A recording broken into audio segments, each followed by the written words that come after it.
Hi hello வணக்கம் மக்களே, welcome back to my channel. இன்னைக்கு ரசவதிங்கிற ஒரு சூப்பரான படத்தோட எக்ஸ்பிளனேஷன் தான் பார்க்க போகிறோம். டைம் வேஸ்ட் பண்ணாமல் நம்ம சீக்கிரம் கதைக்குள்ளே போகலாம்.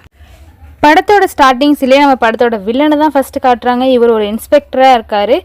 இவருக்கு மேலதிகாரியாக இருக்க ஒரு எஸ்பி ஃபோன் அடித்து உன்னோட ஒய்ஃப் இருந்தப்போ நீ வீட்டில் தான் இருக்குங்கிற ஆதாரத்தை நான் கண்டுபிடிச்சிட்டேன், இதை மேலிடத்துக்கு சப்மிட் பண்ண போகிறேன், அடுத்து என்ன உனக்கு ஆயுள் தண்டனை தான் அப்படின்னு சொல்ல, சார் அதை சப்மிட் பண்ணாதீங்க, அது என்கிட்ட கொடுத்துருங்க, நம்ம டீல் பேசிக்கலான்னு சொல்ல, அதெல்லாம் கிடையாது, உனக்கு ரெண்டே ஆப்ஷன் தான், ஒன்று அவமானம் தாங்க முடியாமல் நீனே தூக்கு போட்டு இறந்துரு, இல்லைன்னா ஜெயிலுக்கு போயிரு அப்படின்னு சொல்லிட்டு எஸ்பி காலை வச்சிடுறாரு. நாளைக்கு மறக்காமல் ஸ்டேஷன் வந்துடணும் கூப்பிடுறாரு. அடுத்த நாள் வில்லனும் ஸ்டேஷனுக்கு போகிறாரு. அன்னைக்குன்னு பார்த்து ஸ்டேஷனே பரபரப்பாக இருக்குது, ஏதோ ஒரு அசம்பாவிதம் நடந்திருக்குன்னு சொல்லிட்டு ரோந்து பணிக்கு எல்லா ஆஃபீஸர்ஸையும் எஸ்பி அனுப்பிடுறாரு. இப்போ ஒரு கான்ஸ்டபிளும் நம்ம வில்லனும் மட்டும்தான் இருக்காங்க. கான்ஸ்டபிளையும் எனக்கு தலைவலிக்கிற மாதிரி இருக்குது, நீ போய் காஃபி வாங்கிட்டு வாயான்னு சொல்லி அனுப்பி விட்டுறாரு. இப்போ வில்லனும் எஸ்பியும் மட்டும்தான் ஸ்டேஷனில் இருக்காங்க. அதை நான் சொல்ல வேண்டியதெல்லாம் ஃபோன்லேயே சொல்லிட்டேன், ஏன்னா ஆதாரத்தை கண்டிப்பாக சப்மிட் பண்ண போகிறேன், எதாக இருந்தாலும் நீ கோர்ட்டில் பார்த்துக்கோன்னு சொல்லிடுறாரு. வில்லன் கிளம்புறாரு. வில்லன் கிளம்புறத காஃபி ஷாப்பில் இருக்க கான்ஸ்டபிள் பார்த்துட்டாரு. ஸோ நம்ம கிளம்புனதை கான்ஸ்டபிள் பார்த்துட்டாங்கிறத ரெஜிஸ்டர் பண்ணிவிட்டு வில்லன் ஒரு ஓரமாக வண்டியை நிறுத்தி வச்சுட்டு செவ்வரேறி குதிச்சு காம்பவுண்ட்குள்ளே போகிறாரு. எஸ்பியை தவிர தான் ஸ்டேஷனில் யாருமே இல்லையே, இதை விட நல்ல வாய்ப்பு கிடைக்காதுன்னு சொல்லிட்டு அவரோட கன்னை எடுத்து அவரை ஷூட் பண்ணிவிட்டு கைத்தடம் எதுவுமே அவரோடது பதியாத மாதிரியும், அவர் கர்ச்சிப்பு எடுத்து கண்ணை தொடக்கும் போது தவறுதலாக அவரையே ஷூட் பண்ணிக்கிட்டு தற்கொலை பண்ணிட்டு இறந்த மாதிரி ஒரு செட்டப்பை கிரியேட் பண்ணிட்டு வந்த வழியிலே எஸ்கேப் ஆயிடுறாரு வில்லன்னு. ஸோ நியூஸ் எல்லாத்துலேயுமே அவர் கர்ச்சிப்பு தொடக்கும் போது தெரியாதனமாக கன்னு ட்ரிகர் ஆயிடுச்சுன்னு சொல்லி தான் போட்டிருக்காங்க. வில்லனை விட்டுட்டு அப்படியே ஹீரோ கிட்ட வரும். ஹீரோ வந்து ஒரு சித்தா டாக்டராக தான் இருக்கார். இதுக்கு முன்னாடி வேறு ஊரில் இருந்தவர் இப்போ தான் இந்த ஊருக்கு வராரு. இங்கே ஒரு கிளினிக் வச்சு நடத்திக்கிட்டு இருக்காரு. நம்ம ஹீரோ அவரோட தொழிலையும் நல்லா சுத்தமான ஆள், அதே மாதிரி நம்மளை சுற்றி இருக்க இடமும் சுத்தமாக இருக்கணும்னு நினைக்கிறவர். கிளினிக்கில் வேலையை முடிச்சுட்டு வீட்டுக்கு கிளம்பிகிட்டு இருக்கப்போ பார்த்தா ரோட்டு சைடில் பசங்கள்லாம் தண்ணி அடிச்சுட்டு பாட்டிலை உடச்சி போட்டிருப்பாங்க. இது யார் காலையாவது குத்திருமேன்னு சொல்லிட்டு அவர் இறங்கி பொறுக்கிட்டு இருக்காரு. அப்போ அந்த வழியாக ஒரு பஸ்ஸு அந்த இடத்துல நிற்கிது. ஒரு வேளை ஸ்டாப்பிங்காக என்னான்னு தெரில. நம்ம ஹீரோக்கு நேராக இருக்க ஜன்னல் சீட்டில் நம்ம ஹீரோயின் அழுதுகிட்டு இருக்கிறத ஹீரோ பார்க்குறாரு. இவங்க ரெண்டு பேருக்கும் ஒருத்தர் தெரியாது. இருந்தாலும் இந்த பொண்ணு அழுகிறத பார்த்து நம்ம ஹீரோ அழாதீங்கன்னு சொல்லிட்டு சைகையிலே சொல்கிறாரு. அது மட்டும் இல்லாமல் ஹீரோ கையில் இருக்க டேட்டுவையும் ஹீரோயின் பார்க்குறாங்க. திரும்ப அவங்க கைக்கு பார்த்தா அதே டிசைனை இவங்களும் டேட்டு பண்ணி வச்சுருக்காங்க. என்னடா இது கோயின்சிடென்ட்னு நினச்சிட்டு ஹீரோயினும் பஸ்ஸில் போக வேண்டிய இடத்துக்கு போகிறாங்க. அதே மாதிரி ஹீரோவும் அவரோட கிளினிக்கு வந்து சேர்ந்துடுறாரு. இப்போ பார்த்தா ஹீரோவோட கிளினிக்கு ஒருத்தர் வந்திருக்காரு. ஐயா, என் பொண்ணுக்கு ரொம்ப நாளாக உடம்பு சரியில்லை, யாரோ நிற்கிறாங்க, பேசுகிறாங்க, நடக்கிறானே சொல்லிகிட்டு இருக்கா.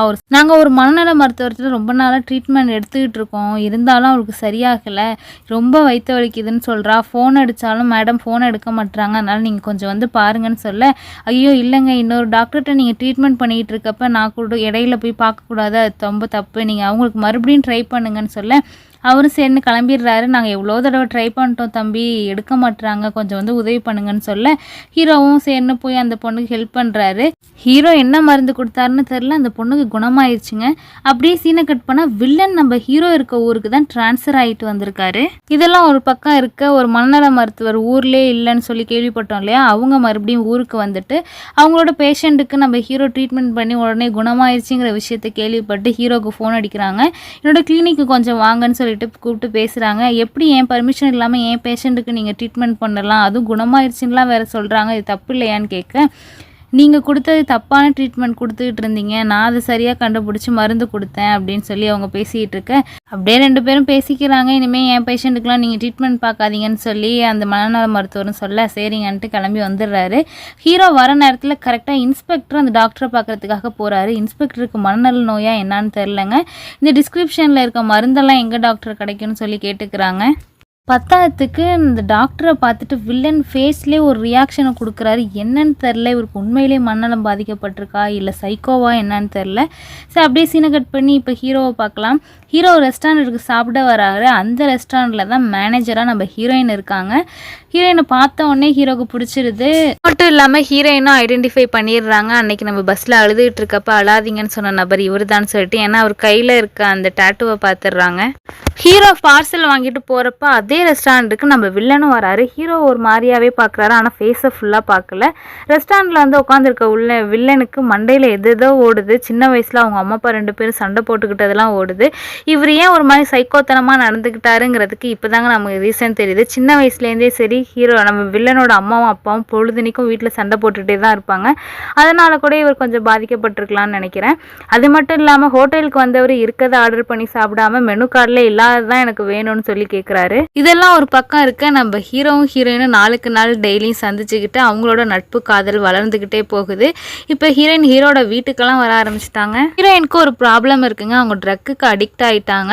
இதுக்கு காரணமே அவங்களோட ஃப்ரெண்ட்ஸ் தான் ஒரு நாள் பப்புக்கு போகலான்னு சொல்லி அழைச்சிட்டு போய் அதை பழக்கப்படுத்தி விட்டாங்க. அதுலேருந்து என்னால் அவ்வளோ சீக்கிரம் வெளில வர முடியலன்னு சொல்லிட்டு ஹீரோயின் அழுதுகிட்டு இருக்க, நீ ஒன்றும் கவலைப்படாத, நான் உனக்கு கஷாயம் வச்சு தரேன், அதை டெய்லியும் குடிச்சா நீ அதுலேருந்து வெளில வந்துடலாம் அந்த பழக்கத்துலேருந்துன்னு சொல்லிட்டு ஹீரோ சப்போர்ட்டிவாக இருக்காரு. அதுக்கப்புறம் என்ன, 2 பேருமே ப்ரப்போஸ் பண்ணிக்கிறாங்க. நாளுக்கு நாள் பேசிக்கிறது என்ன, வெளில சுற்றுறது என்னன்னு ஜாலியாக இருக்காங்க. ஒரு நாள் ஹீரோயினும் கொடைக்கானல் சைடில் தாங்க கதை நடந்துகிட்டு இருக்கு. அந்த சைடாக நடந்து போயிட்டு இருக்கப்ப ஹீரோயின் நடந்து போயிட்டு இருக்கப்ப ஒரு 10-15 பசங்க கும்பலாக உட்காந்து பீர் குடிச்சிட்டு அந்த பாட்டிலெல்லாம் உடச்சி இது பிரச்சனை பண்ணிட்டு இருக்காங்க.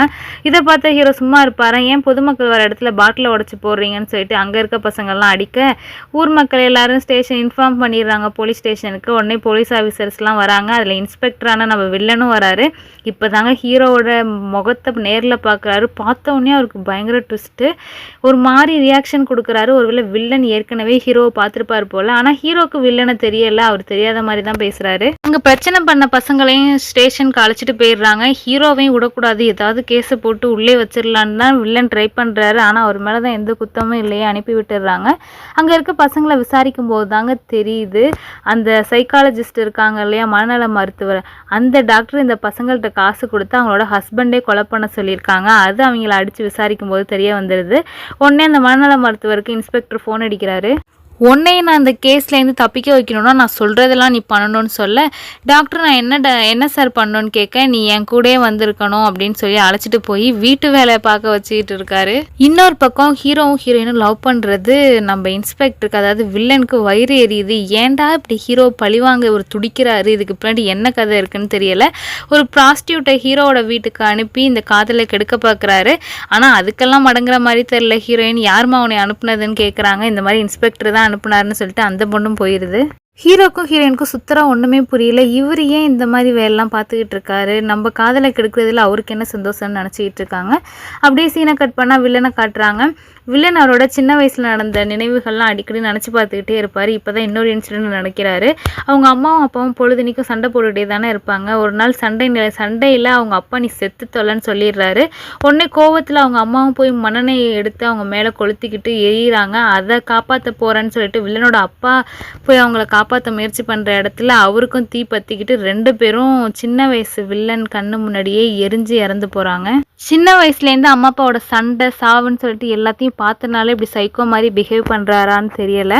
அப்படியே சீனை கட் பண்ணால் மறுபடியும் ஹீரோ கிட்ட வருவோம். நம்ம ஹீரோயின் வந்து ஹீரோ கிட்ட வந்து நீ என்கிட்ட ஒரு உண்மையை மறைச்சிட்டியல்லன்னு கேட்க, அப்போ தாங்க ஹீரோ ஒரு ஃப்ளாஷ்பேக்கு சொல்கிறாரு. சரி ஹீரோயினுக்கு யாரா இதெல்லாம் சொல்லி போய் ஹீரோ கிட்ட கேட்க சொன்னான்னு பார்த்தா நம்ம வில்லன் தான் ஹீரோயினுக்கு ஃபோன் அடித்து அவன்கிட்ட ஒரு உண்மையை சொல்லாமல் மறைச்சிட்டான். 8 வருஷமாக தானே அவன் இந்த ஊரில் இருந்தான், இதுக்கு முன்னாடி எங்கே இருந்தான்னு நீ அவன்கிட்ட கேட்டுப்பாருன்னு சொல்ல, உடனே ஹீரோயினும் வந்து ஹீரோ கிட்ட கேட்குறாங்க. ஹீரோ அப்போ தான் இன்னொரு உண்மையை சொல்கிறாரு. அவர் இதுக்கு முன்னாடி ஜெயிலில் தான் இருந்தாராம். ஏன் ஜெயிலுக்கு போனேன் என்னன்னு சொல்லிட்டு டீட்டெயிலாக ஹீரோயின் கேட்க, ஹீரோ இப்போ ஒரு ஃப்ளாஷ்பேக்கு சொல்கிறாரு. ஹீரோக்கு சின்ன வயசுலேயே அவங்க அம்மா அப்பா இறந்து போயிருப்பாங்க. அவரோட மாமா வீட்டில் தான் தங்கி படிச்சுக்கிட்டு இருப்பார். அவங்க மாமா தான் அந்த சித்த மருத்துவ பற்றியெல்லாம் சொல்லி கொடுத்துருப்பாங்க. மேலே இன்னும் படிக்கணுமேனு சொல்லிட்டு பிஹெச்டி படிக்கிறதுக்காக ஒரு கைடு வீட்டுக்கு போயிருக்காரு. அந்த கைடோட பொண்ணை இவர் லவ் பண்ணியிருந்திருக்காரு. அதே ஊரில் இவருக்கு ஒரு ஃப்ரெண்டும் கிடச்சிருப்பாங்க. அந்த ஃப்ரெண்டு வீட்டில் தான் இவர் தங்கி சாப்பிட்டு படிச்சுக்கிட்டு இருந்திருப்பாரு. இவரோட ஃப்ரெண்டு வந்து ரொம்ப நல்ல மனுஷங்க, ஊருக்காக நல்லது நடக்கணும் அப்படி இப்படின்னு சொல்லிட்டு போராடுறவர். இந்த ஊரில் ஒரு மலை இருக்கும், அந்த மலையை பேத்து எடுத்துக்கிட்டு இருக்காரு ஒரு அரசியல்வாதி. இதை சும்மா விடக்கூடாது, இந்த மலை இந்த ஊருக்கு ரொம்ப முக்கியமானதுன்னு சொல்லிட்டு அந்த அரசியல்வாதியை எதிர்த்து போராடிட்டு இருக்காரு ஃப்ரெண்டோ. இது அரசியல்வாதியை பகச்சிக்கிட்ட யார் சும்மா விடுவா, ஆள் வச்சு நம்ம ஹீரோட ஃப்ரெண்டையே போட்டு தள்ள வச்சிடுறாங்க. அந்த நேரத்தில் நம்ம ஹீரோவும் கூட தான் இருந்திருப்பாரு. ஃப்ரெண்டை அப்படி வெட்டி கொண்டு அவனை சும்மா விடக்கூடாதுன்னு சொல்லிட்டு 2 அடி தாங்க அடிப்பார். அதுலேயே அவன் இறந்து போயிடுவான். கரெக்டாக அந்த நேரத்தில் போலீஸும் வர இந்த பையனை கொண்ட குத்தத்துக்காக ஹீரோ ஜெயிலில் பிடிச்சி போட்டுடுறாங்க. ஹீரோ ஒரு பிஹெச்டி படிச்சுக்கிட்டு இருந்தார். அந்த கைடோட பொண்ணை தான் லவ் பண்ணாருன்னு சொன்னேன் இல்லையா, அந்த பொண்ணு ஜெயிலில் வந்து பார்க்குறா. அவனை பெயில் எடுக்கிறதுக்குலாம் என்னென்னமோ முயற்சி பண்ணுறா. அப்படியே நாட்கள் போயிட்டே இருக்கு. அந்த பொண்ணு வந்து பார்க்குறதே நின்று போச்சு. அதுக்கு பதிலாக ஒரு ஃப்ரெண்டு தான் வராரு. எங்கே அவளை இன்னும் காணுமேன்னு சொல்லிட்டு ஹீரோ கேட்க, அந்த பொண்ணுக்கு அவங்க அம்மா மிரட்டி கட்டாயம் கல்யாணம் பண்ணி வச்சுட்டாப்பா. ஆனால் அவளுக்கு இந்த கல்யாணத்தில் விருப்பமே இல்லை, உன்னையே தான் நினச்சிக்கிட்டு இருந்தா, இதுக்கப்புறம் என்ன நடந்துச்சுன்னு தெரியலை அப்படின்னு சொல்ல ஹீரோவுக்கு வாழ்க்கையே வெறுத்து போயிடுது. அதுக்கப்புறமா ஜெயிலேருந்து வெளில வந்தவர் தான் இந்த ஊரில் வந்து கிளினிக் வச்சு நடத்திக்கிட்டு இருப்பார். இதெல்லாம் கேட்ட ஹீரோயின் ரொம்பவே ஃபீல் பண்ணி அழுகுறாங்க. சரி, அவன் ஒன்று லவ் பண்ணால அந்த காதலி அவள் இப்போ எப்படி இருக்கான்னு தெரியுமான்னு கேட்க, அது எனக்கு தெரியாது, அவளுக்கு இன்னொருத்தனோட கல்யாணம் ஆயிடுச்சுன்னு மட்டும்தான் எனக்கு தெரியுதுன்னு சொல்ல, உடனே ஹீரோயினும் நம்ம 2 பேரையும் ஏன் பிரிக்க அந்த இன்ஸ்பெக்டர் இவ்வளோ பிளான் போடுறாருன்னு எனக்கு தெரியலைன்னு சொல்ல, சரி நானே அவர் வீட்டில் போய் பேசுகிறேன்னு சொல்லிட்டு ஹீரோ இன்ஸ்பெக்டரோட வீட்டுக்கு வந்தா அங்கே தாங்க ஒரு பெரிய ட்விஸ்ட்டு. ஹீரோ ஒரு பொண்ணை காதலிச்சார் இல்லையா, அந்த பொண்ணோட இன்ஸ்பெக்டருக்கு தான் கல்யாணம் ஆகிருக்கு. அந்த மேரேஜ் ஃபோட்டோவை இப்போ தான் அவர் வீட்டுக்கு வெளிலேருந்து பார்க்குறாரு.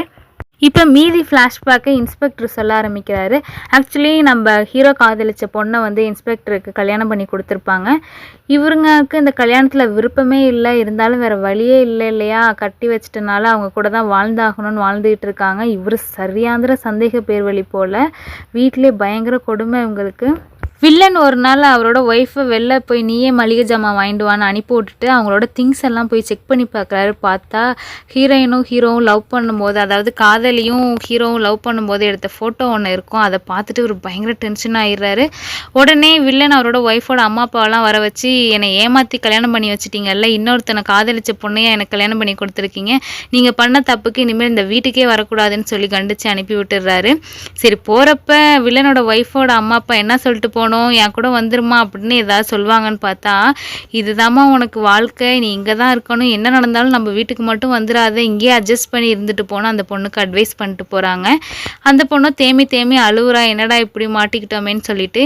இவனும் சரியாந்திர சந்தேக பேர் வழி, இப்போ வேற ஒரு ஃபோட்டோ வேற கிடச்சிருச்சா, அவங்க கூட நீ எங்கெங்கே போன, லவ் பண்ணும்போது என்னென்ன பண்ணேன்னு சொல்லிட்டு டெய்லியும் டார்ச்சர் தான் நம்ம வில்லனு. இந்த டார்ச்சர்லாம் தாங்க முடியாமல் வில்லனோட ஒய்ஃப் நான் சிவனே எங்கள் அப்பா வீட்டுக்கே கிளம்புறேன்னு சொல்லிட்டு கிளம்ப பார்த்தா, அதுக்கும் வில்லன் விடமாட்டான். நீ உங்கள் அப்பா வீட்டுக்கு போனீங்கன்னா என்னையே தான் எல்லாம் கேவலமாக நினைப்பாங்க, கல்யாணம் ஆகி 3 மாதம் கூட இல்லை, அதுக்குள்ளே பொண்டாட்டி போயிட்டான்னு சொல்லிட்டு நீ என்ன ஆனாலும் கிடையாது, இங்கே தான் கிடக்கணும், சாவுறதுனா கூட இங்கேயே செத்துப்போன்னு சொல்ல, உன் கூட வாழ்கிறதுக்கு சாவுறதே மேல்னு சொல்லிட்டு போய் தூக்கு போட்டுக்க போகிறப்ப அப்போ கூட பாருங்கள் இந்த வில்லன், நான் டியூட்டிக்கு போகணும், என் ஷூக்கு பாலிஷ் போட்டு வச்சுட்டு போய் செத்து போடின்னு சொல்கிறாரு. நம்ம வில்லனோட ஒய்ஃபு தூக்கு போட்டு சாகுறப்ப கூட வில்லனை கண்ணா அப்படின்னான்னு திட்டிட்டு தாங்க தூக்கில் சாகுறாங்க. அவங்க துடிச்சு சாகுறத ஒரு கண்ணை மூடாமல் பார்க்குறாரு. இவர் நினச்சிருந்தா காப்பாற்றி இருந்திருக்கலாம், சாகட்டோன்னு விட்டுட்டாரு. அதுக்கப்புறம் இந்த ஊருக்கு டிரான்ஸ்ஃபர் ஆகி வந்தவர் இப்போ மறுபடியும் ஹீரோவை பார்த்துருப்பாரு. மறுபடியும் ஹீரோ இன்னொரு பொண்ணை லவ் பண்ணுறதை பார்த்துட்டு நம்ம வாழ்க்கையை நாசம் பண்ணவன் இப்போ இன்னொரு பொண்ணோட சந்தோஷமாக இருக்கானேன்னு சொல்லிட்டு தான் அவங்க காதலை கெடுக்க பார்த்துருப்பாரு.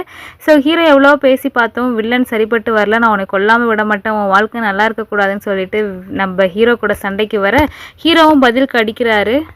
ஹீரோ அடித்த அடியில் தலையில் பயங்கரமாக அடிபட்டு வில்லன் கோமாக்கே போயிடுறாரு. மற்ற போலீஸ் ஆஃபீஸர்ஸ்லாம் நம்ம ஹீரோ பாவம் நல்லவன், இவர் தான் சைக்கோ, நம்ம ஹீரோக்கு ஹெல்ப் பண்ணலான்னு சொல்லிட்டு உங்கள் மேலே எந்த கேஸும் இல்லாமல் நாங்கள் பார்த்துக்குறோம், நீங்கள் போய் நிம்மதியாக உங்கள் வாழ்க்கையை வாழுங்க தம்பின்னு அனுப்பி விட்டுடுறாங்க. அதுக்கப்புறம் என்ன, ஹீரோயினும் அவங்களோட புது வாழ்க்கையை தொடர்ந்து சந்தோஷமாக வாழ்கிறாங்க. இதோட இந்த படமும் முடியுது. Thank you so much friends.